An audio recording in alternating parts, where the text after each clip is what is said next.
As we've seen in previous examples, the limits from each side were the same. In some cases, this is not true and the limit fails to exist. Let's take a look at an example. Here we have a piecewise defined function where f of x equals to 0 if x is less than or equal to 1, and f of x is 1 if x is greater than 1. So here, this is the graph.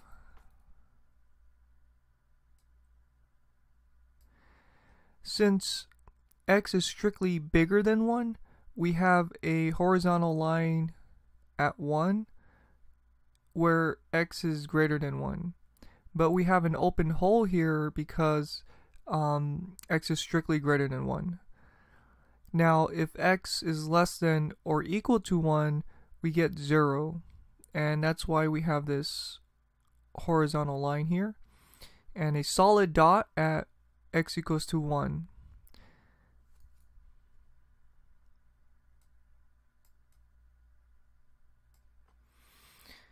Alright, so let's take a look at the limit of f of x as x approaches 1 from the left. We put a little minus sign here to indicate that we're approaching 1 from the left. If you look at this graph, the y value is 0 all the way here up to x equals to 1. So the limit as x approaches 1 from the left is 0. Okay, now the limit as x approaches 1 from the right, we put a little plus sign here to indicate that we're approaching from the right. Look at the graph here. It's 1 all the way until you approach x equals to 1 from the right. So the limit is 1. Since there is no single value to which the y values approach as x gets close to 1, the limit does not exist.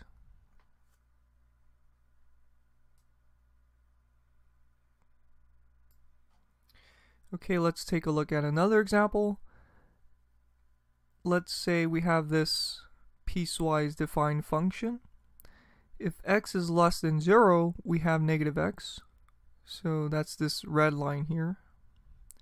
If x is greater than or equal to 0, we have x, which is this blue line here. Okay, so this is a graph of f of x.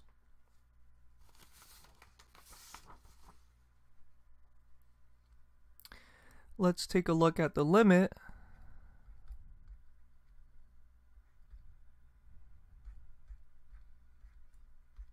as x approaches 0 from the left.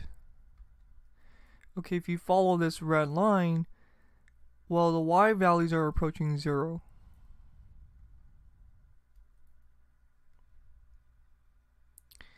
Now let's look on the right hand side.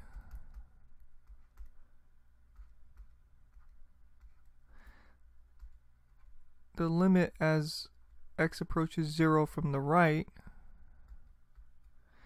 if you follow this blue line, the y values are approaching 0.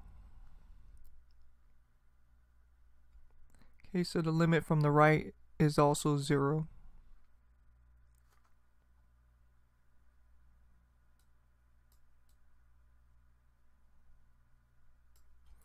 Okay, so since the limit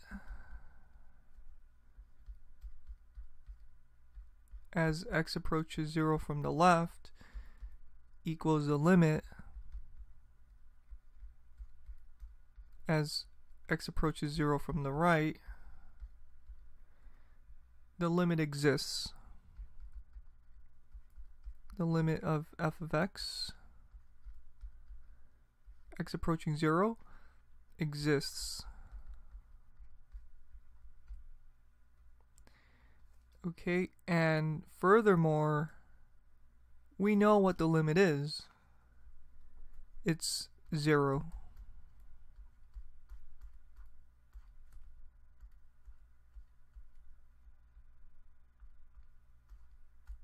Okay, since the limit from the left and the limit from the right are both 0, if you take a look at the graph again,